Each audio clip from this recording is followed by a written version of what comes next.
మంత్రి అనిత మహిళా దినోత్సవ శుభాకాంక్షలు తెలిపారు. కుటుంబంలో మహిళలు ఆరోగ్యంగా ఉంటేనే ఆ కుటుంబం, సమాజం ఆరోగ్యంగా ఉంటాయన్నారు. మహిళా ఆరోగ్య భద్రతే లక్ష్యంగా ప్రధాని మోదీ హెచ్పిఐవి వ్యాక్సిన్ ఉచితంగా అందించనున్నట్లు చెప్పారు. మహిళలు పని ఒత్తిడిలో పడి ఆరోగ్యం గురించి పట్టించుకోవడం లేదని అన్నారు.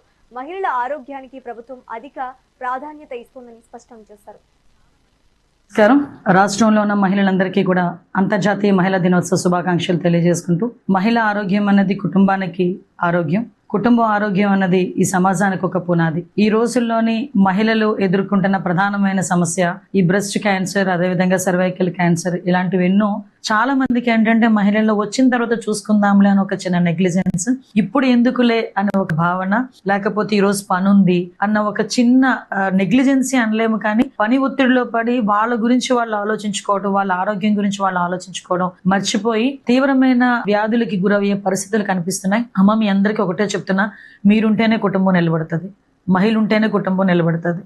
అలాంటిది మీరు ఆరోగ్యంగా ఉంటే మీ కుటుంబం ఆరోగ్యంగా ఉన్నట్టే, మీ కుటుంబం ఆరోగ్యంగా ఉంటే సమాజం ఆరోగ్యంగా ఉన్నట్టే. మీ ఆరోగ్యం గురించి మీరు దృష్టి పెట్టండి. దానికి గవర్నమెంట్ సిద్ధంగా ఉంది. దీన్ని ఉపయోగించుకోవాల్సిందిగా మిమ్మల్ని అందరినీ మనస్ఫూర్తిగా కోరుకుంటూ, ఈ మహిళా దినోత్సవం రోజు ప్రతి మహిళ తన ఆరోగ్యమే తన మహాభాగ్యం అని ఒక స్లోగన్తో ముందుకెళ్లాలని మనస్ఫూర్తిగా తెలియజేసుకుంటున్నాను. Thank you so much.